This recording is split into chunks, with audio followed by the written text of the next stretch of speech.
Hujan deras mengguyur lebat tanah Papua malam itu, membasahi setiap helai dedaunan dan menyelimuti hutan dengan kabut dingin yang pekat.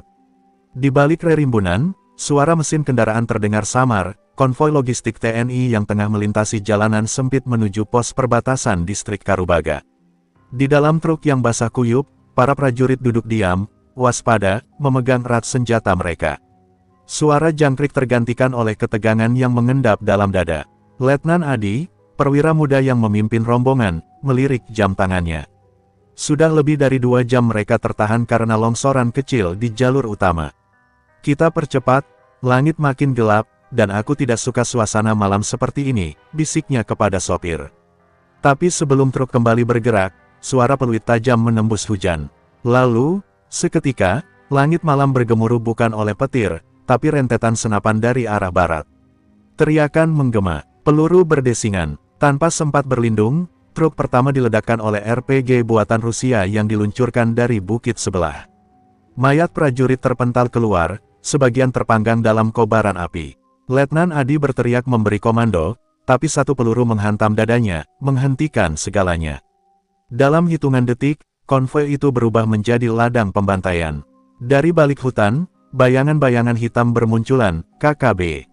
Wajah mereka dilukis dengan tanah merah, mata mereka menyala seperti binatang buas. Mereka tidak hanya datang untuk menyerang, tapi untuk mengirim pesan, Papua bukan milik siapapun kecuali mereka. Mereka mengumpulkan senjata dari tubuh-tubuh para prajurit yang gugur, lalu membakar sisa truk, meninggalkan jejak kematian yang tak akan cepat hilang dari tanah basah itu.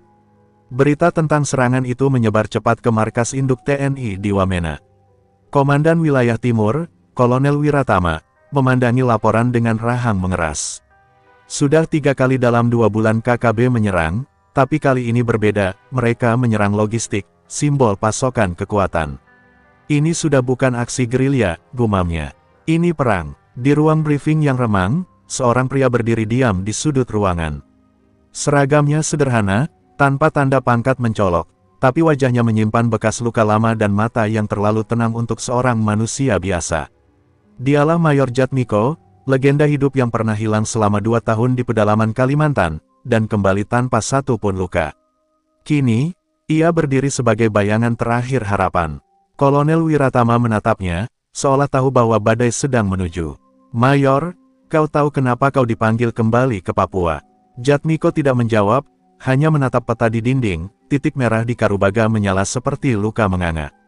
Perlahan ia berkata, karena ada sesuatu yang lebih gelap dari sekadar perang. Dan itu sedang bangkit. Malam itu, Jatmiko berdiri sendirian di helipad, mengenakan ransel usang dan senapan lama. Tapi di balik senjata dan seragamnya, ia membawa sesuatu yang jauh lebih kuat, rahasia ajian yang diturunkan dari garis darah leluhur, ajian yang membuatnya tak bisa benar-benar mati. Rawa rontek, tapi ajian itu bukan kutukan, atau bukan hanya itu. Setiap kali ia hidup kembali, ada bagian dari jiwanya yang tertinggal, memudar. Angin malam membisikkan doa dan peringatan bersamaan. Jatmiko tahu, pertarungan ini bukan hanya tentang peluru dan logistik. Ini tentang kekuatan yang tak terlihat, yang bersembunyi di antara hutan, tanah leluhur, dan darah para prajurit.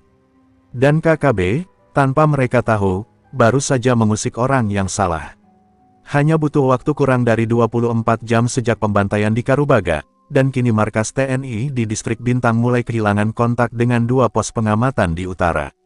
Radio hanya bersuara gemerisik seperti napas terakhir seseorang. Mayor Jatmiko yang baru tiba tak sempat beristirahat. Ia langsung duduk di ruang kendali, matanya menatap layar pemantau dengan wajah dingin. Angin malam menyapu gubuk kayu markas, membawa aroma aneh, bau logam, tanah basah, dan kematian yang belum terjadi. Pukul 2.37 dini hari. Kabut turun lebih pekat dari biasanya. Para prajurit berjaga di menara dan parit pertahanan. Tapi mereka terlalu lelah, terlalu percaya bahwa malam ini akan tenang. Sersan Yudi, sahabat dekat Jatmiko, berjalan ke arah dapur lapangan sambil menggenggam kopi panas.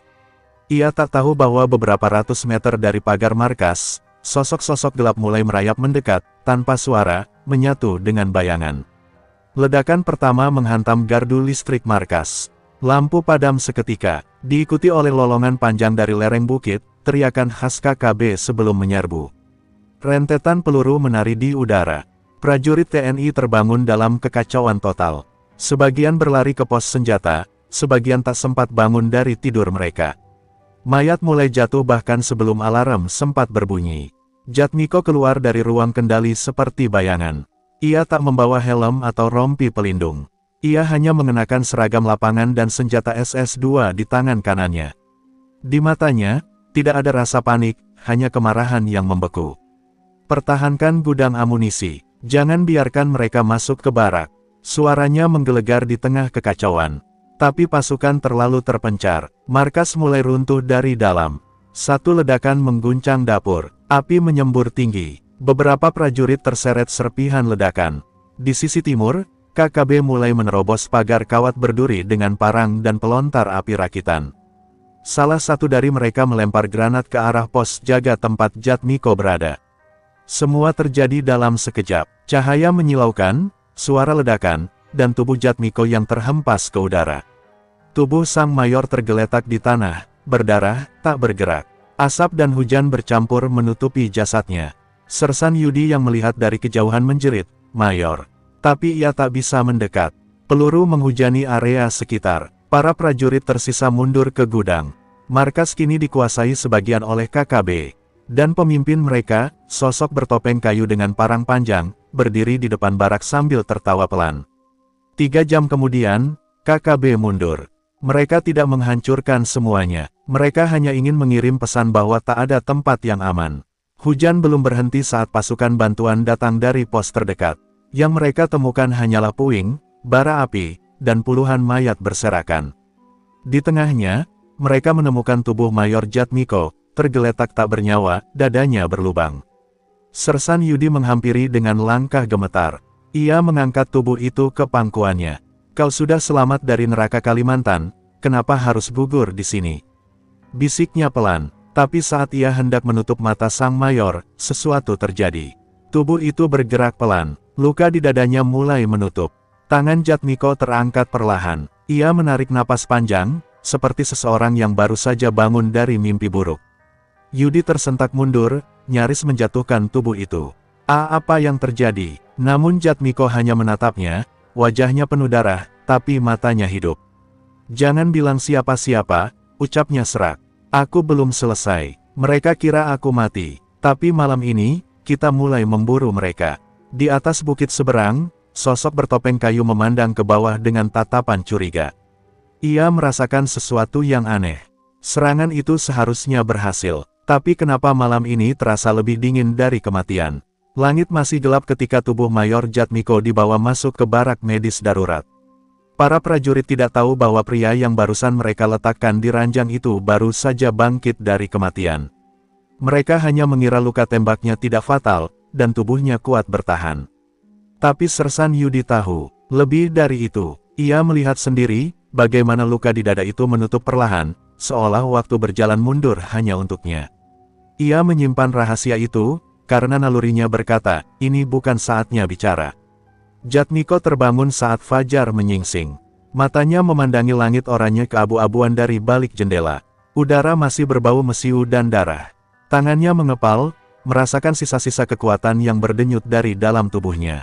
Dada yang kemarin berlubang kini hanya meninggalkan goresan samar. Ia menghela napas panjang, menunduk, dan berdoa dalam bahasa Jawa kuno. Sebuah mantra yang hanya diwariskan dalam garis darah tertentu, mantra untuk menenangkan roh yang dipanggil kembali dari alam seberang. Beberapa prajurit datang memberi hormat, ragu-ragu. Mereka mengira sang mayor hanya pingsan atau dalam kondisi kritis semalam. Jatmiko tidak menjelaskan apapun. Ia hanya menyuruh mereka bersiap. Musuh akan menyerang lagi. Mereka tidak akan puas. Tapi kali ini, kita yang akan berburu. Ucapannya tegas, tapi matanya menyimpan bayangan yang lebih gelap dari malam sebelumnya. Di luar, Sersan Yudi mempersiapkan senjata dan pasukan kecil. Tapi pikirannya berkecamuk. Ia ingin bertanya, ingin tahu apa yang sebenarnya ia lihat. Namun setiap kali ia hendak membuka mulut, tatapan Jatmiko menahannya. Tatapan itu bukan milik manusia biasa. Tatapan seseorang yang telah melihat kematian, dan menolaknya. Sementara itu, di pedalaman Papua, di sebuah gua tempat ritual dilakukan oleh KKB, pemimpin bertopeng kayu, yang dipanggil Wamang oleh anak buahnya, merasa gelisah. Ia menyulut dupa kemenyan sambil menggumamkan mantra kuno. Dalam penglihatannya, ia melihat sosok yang seharusnya sudah mati, berjalan kembali, membawa cahaya dan bayangan bersamaan. Ia tahu sesuatu telah berubah. Dia bukan manusia biasa, desis Wamang kepada asistennya. Mayat itu ditolak bumi. Mereka mulai mencari informasi, bertanya pada orang-orang tua suku, para tetua adat yang tinggal jauh di hutan. Salah satu dari mereka berbisik satu nama yang telah lama hilang dari sejarah Perang Nusantara, Rawa Rontek. Di markas TNI, Jatmiko duduk sendirian di ruang briefing yang kosong. Ia membuka tas kulit usang miliknya, mengeluarkan sebilah keris pendek dengan sarung hitam legam. Keris itu bukan senjata biasa. Di dalamnya terkandung segel ajian, warisan dari kakeknya, seorang pejuang keraton yang menghilang di medan perang tapi ditemukan hidup kembali bertahun kemudian. Jatmiko tahu, setiap kali ia mati, keris ini menyerap sebagian jiwanya, dan memberinya hidup baru. Tapi harganya tak ringan. Ajian Rawa Rontek membuat pemiliknya hidup kembali setiap kali dibunuh, tapi tak selamanya. Setelah cukup sering, kembali, ingatan bisa pudar, dan jiwa bisa retak. Itulah sebabnya Jatmiko selalu mencatat semua yang terjadi setelah ia bangkit. Dalam buku kecil kulit ular, ia menulis, mati pertama, Ambon.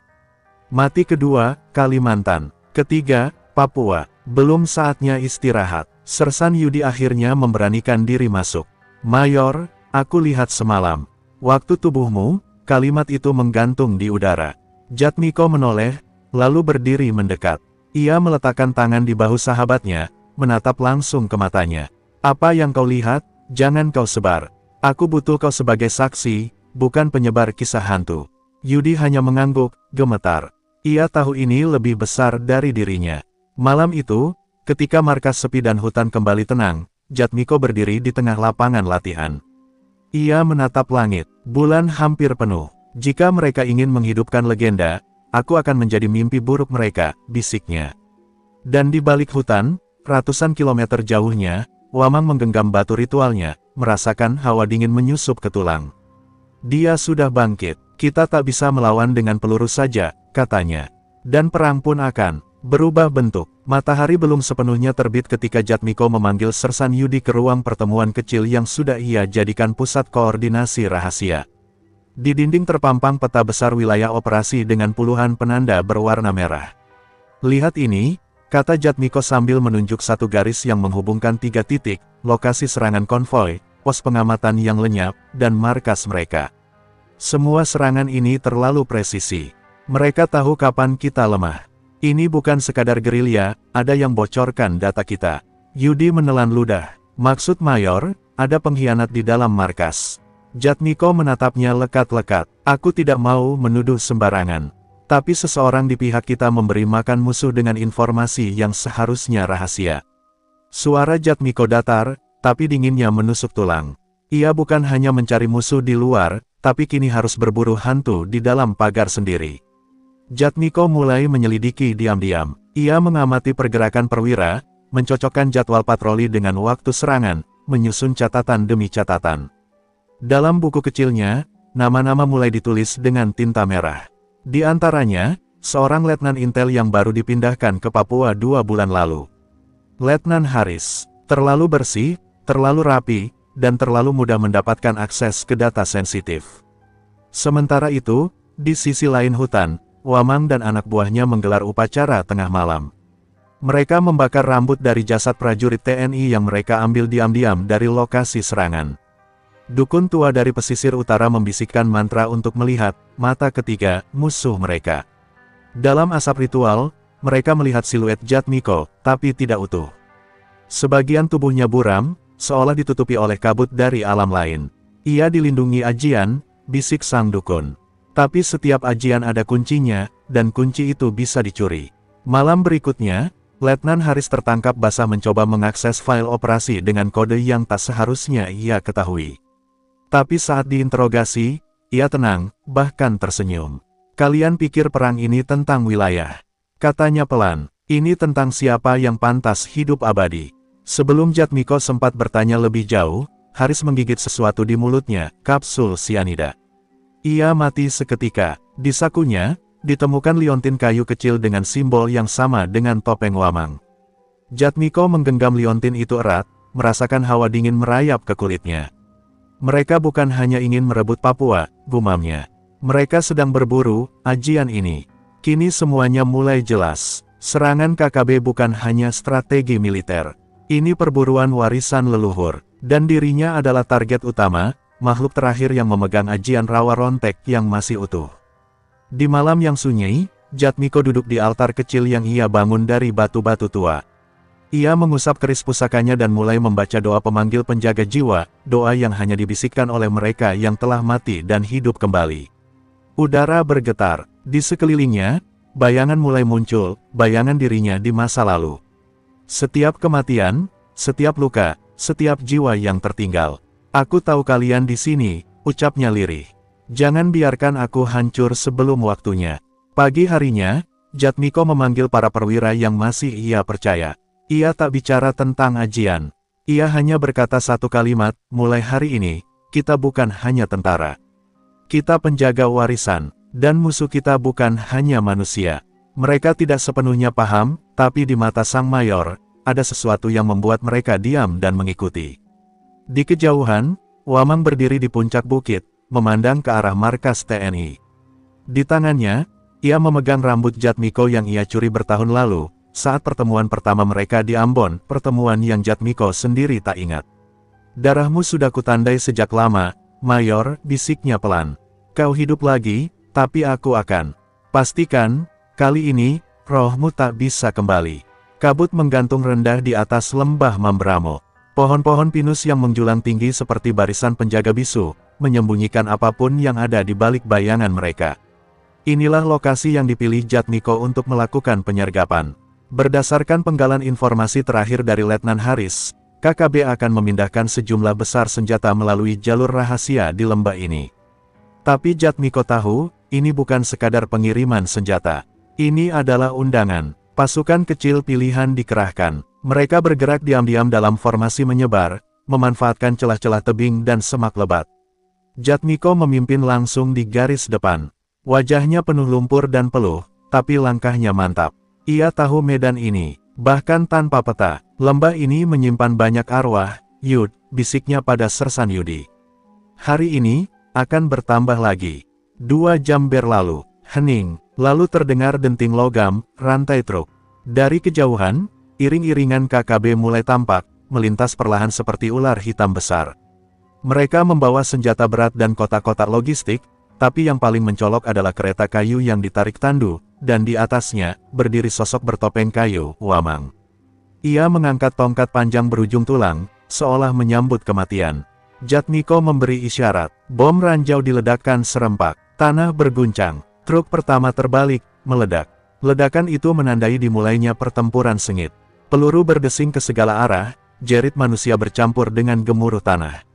Hutan berubah menjadi medan jagal. Tapi musuh kali ini lebih siap. Mereka melawan dengan brutal dan cepat. Jatmiko bergerak seperti bayangan, menembak dengan presisi, menyergap dari sudut-sudut tak terduga.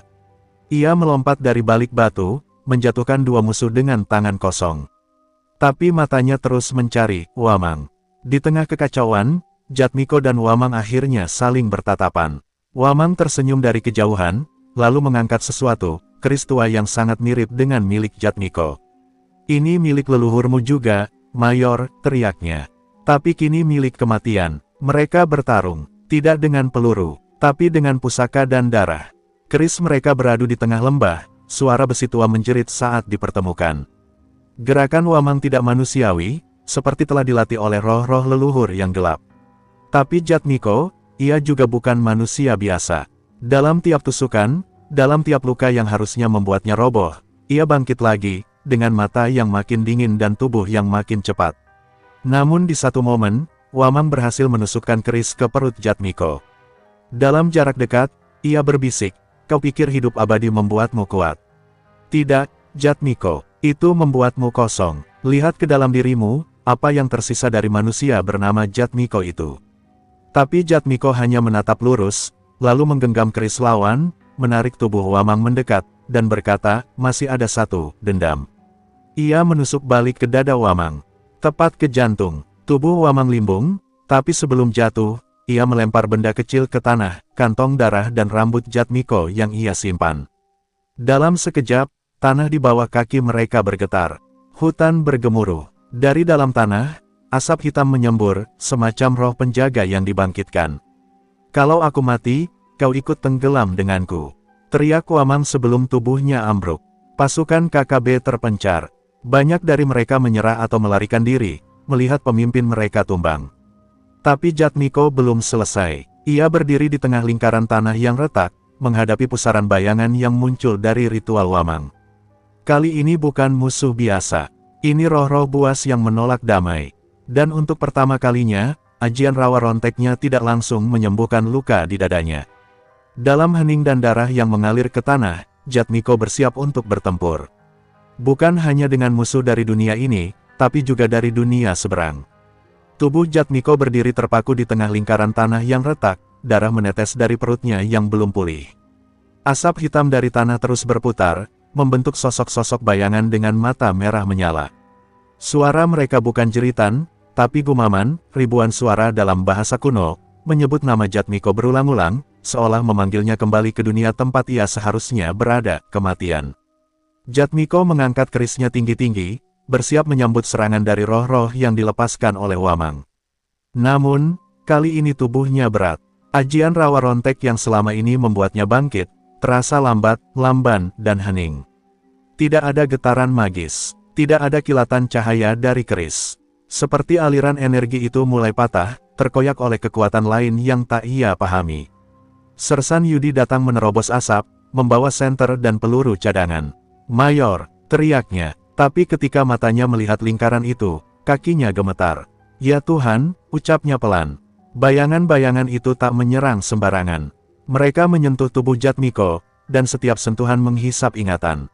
Dalam sekejap, Jatmiko melihat kembali wajah ibunya, ayahnya, lalu rekannya yang gugur di Kalimantan.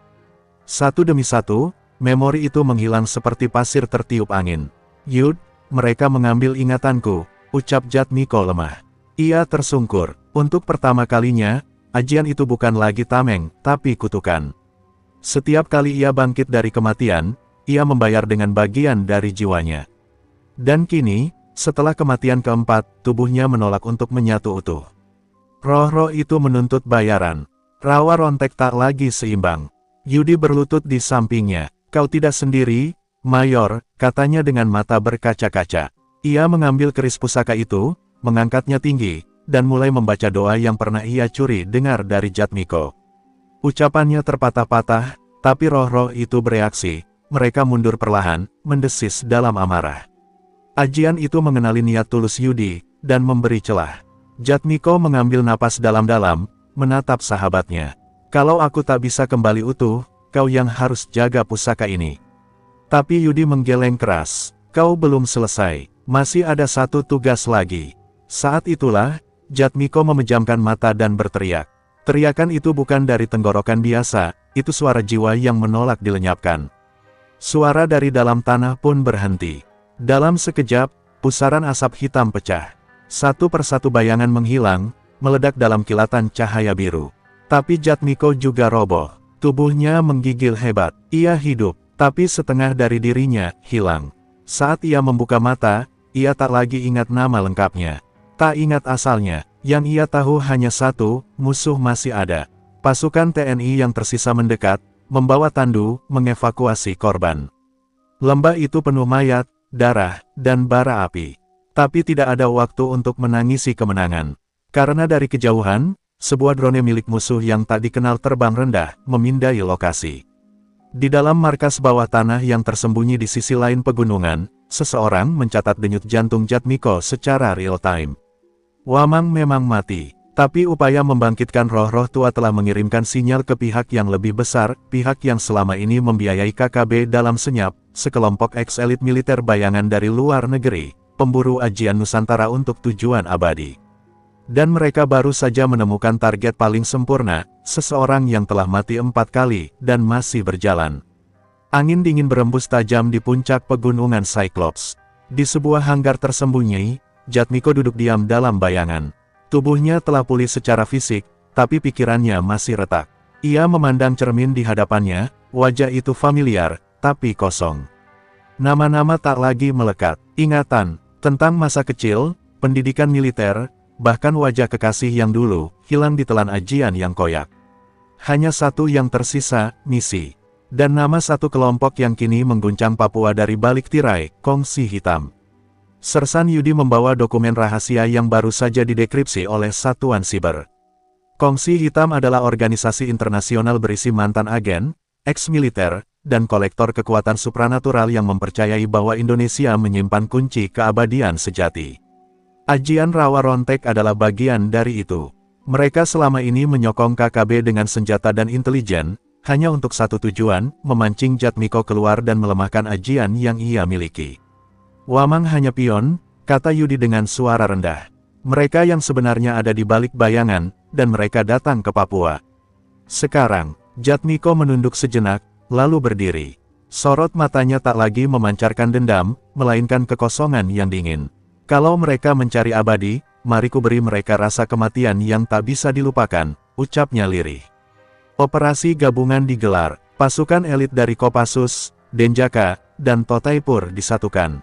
Misi mereka, menghancurkan pusat operasi Kongsi Hitam di sebuah bunker bawah tanah yang tersembunyi di lereng barat Gunung Arfak. Operasi ini diberi nama, penghabisan, karena tidak ada rencana mundur. Mereka akan masuk, atau musnah bersama target. Perjalanan menuju lokasi tak mudah. Ranmines di sepanjang lereng, drone musuh patroli tanpa henti, dan jebakan energi gaib yang hanya bisa dilumpuhkan oleh mantra-mantra peninggalan para empu tua. Di titik inilah Jatmiko mengambil alih. Ia memimpin bukan hanya sebagai prajurit, tapi sebagai wadah dari ilmu kuno yang kini tak stabil. Setiap langkahnya dituntun oleh naluri yang lebih tua dari dirinya sendiri, seolah roh-roh leluhur menuntunnya langsung ke sarang musuh. Ketika mereka tiba di mulut bunker, langit tiba-tiba gelap. Kilatan petir menyambar padang ilalang, dan dari dalam muncul sosok lelaki tua dengan mantel hitam dan mata kelabu. "Selamat datang, Jatmiko," ucapnya dalam bahasa Jawa halus. "Kami menunggumu, sejak kau dilahirkan kembali." Lelaki itu adalah pemimpin Kongsi Hitam, seorang mantan kolonel Belanda yang dulu mempelajari ilmu Nusantara, lalu menghilang dalam legenda. Pertempuran pun dimulai. Pasukan TNI bertempur melawan teknologi dan ilmu hitam yang dibalut mesin. Senjata modern bertarung melawan roh penjaga digital, bayangan bersenjata api, dan monster hasil ritual sains hitam. Tapi di tengah kekacauan, Jatmiko menyeruak maju, mengejar pemimpin Kongsi yang masuk ke ruang inti di kedalaman bunker. Ruang itu seperti altar, dindingnya dipenuhi simbol kuno dan layar holografik yang memproyeksikan tubuh-tubuh mati yang terus hidup, eksperimen kegagalan. "Kau tahu kenapa ajianmu melemah?" kata sang pemimpin. "Karena kami telah membangun pembalik jiwa.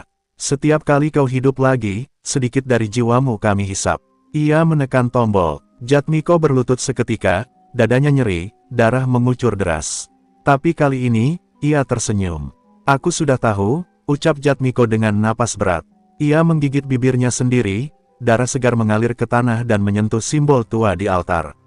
Seketika, getaran terjadi. Ajian Rawa Rontek merespon, bukan untuk menyelamatkan Jatmiko, tapi membakar balik semua yang mencuri esensinya. Satu persatu tabung eksperimen meledak. Roh-roh terlepas dan mengamuk, menyerang para ilmuwan Kongsi Hitam.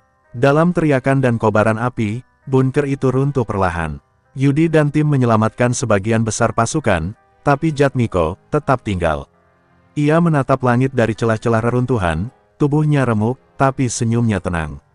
Ia tahu, kali ini, ajian Rawa Rontek mungkin tak akan membangkitkannya lagi. Tapi jika ia harus mati, biarlah ia mati sebagai penjaga warisan, bukan sebagai alat keabadian. Puing-puing bunker Kongsi Hitam masih tergeletak di tanah, membakar langit dengan cahaya merah yang memudar. Di antara tumpukan batu, Jatmiko terbaring, tak lagi bergerak. Hidungnya berdarah, matanya tertutup rapat, tubuhnya hancur oleh ledakan dan energi yang tak bisa dipahami. Namun, meskipun tak ada denyut nadi, udara di sekitarnya terasa berat, seperti ada sesuatu yang menunggu.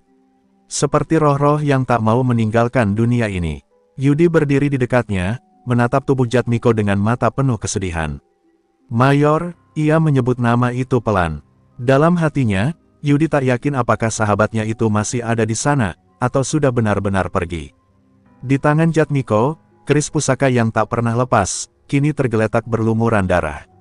Mungkin, kali ini, keris itu telah benar-benar mengakhiri perjalanannya, keris yang dulu menjadi simbol dari kekuatan hidup dan mati. Namun, di tengah kepedihan itu, sebuah hal aneh terjadi. Di atas tubuh Jatmiko, sebuah cahaya putih perlahan muncul. Tidak terang, namun cukup untuk membuat Yudi terperangah. Cahaya itu mulai membentuk lingkaran di sekitar tubuh sang mayor, bergerak seperti pusaran. Dan di dalam pusaran itu, bayangan seorang pria muncul, wajah Jatmiko yang lebih muda, tapi dengan ekspresi yang lebih damai. Sebuah suara terdengar, bukan dari mulut, tetapi seperti bisikan angin.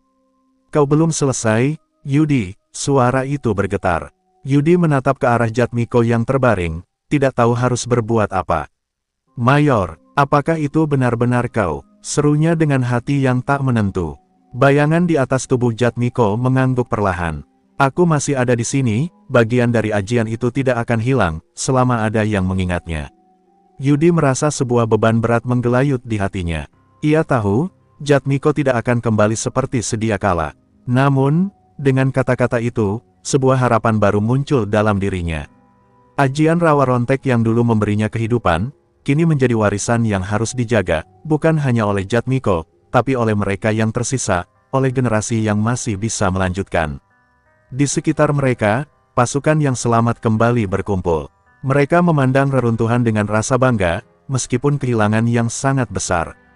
"Mayor, Jatmiko, kau akan dikenang," bisik salah seorang prajurit, mengacungkan senjata ke udara sebagai penghormatan terakhir. Tapi di dalam hati Yudi, sebuah pertanyaan besar muncul. Apakah ini benar-benar akhir, ataukah sesuatu yang lebih besar sedang menanti? Dengan bantuan roh-roh yang dilepaskan Jatmiko dalam pergulatan terakhirnya, pasukan TNI berhasil menghancurkan sisa-sisa kongsi hitam yang tersebar di seluruh Papua. Tapi Yudi tahu, kekuatan mereka jauh dari habis. Selama ada ajian rawa rontek yang masih hidup dalam dunia ini, mereka yang mengincar keabadian akan selalu mencoba membangkitkan kembali kekuatan itu. Jatmiko, meski telah mati, telah meninggalkan sebuah warisan yang tak dapat dihancurkan. Di dalam peti mati yang dalam, atau dalam pusaka yang tersembunyi di tanah, warisan itu akan terus ada. Roh-roh itu, yang kini bebas, tak akan lagi bisa dikendalikan oleh pihak yang ingin mempermainkan takdir. Mereka akan melindungi apa yang sudah lama terlupakan, sesuatu yang lebih besar dari sekadar hidup atau mati. Yudi menggenggam keris itu, merasakan beratnya tanggung jawab yang baru saja turun padanya. Di depannya, tubuh Jatmiko terbaring seolah sedang tidur, dan meskipun napasnya tak terdengar, Yudi tahu bahwa ini bukanlah akhir dari perjuangan. Jatmiko telah memberikan segalanya untuk menjaga warisan itu, dan kini, giliran mereka untuk menjaga dunia dari ancaman yang lebih gelap. Dengan satu langkah pasti, Yudi berbalik, memimpin pasukannya untuk melanjutkan perjalanan. Perang ini belum berakhir, dan mereka yang tersisa akan menjadi penjaga warisan terakhir dari ajian yang pernah menjadi kekuatan terbesar di tanah Nusantara.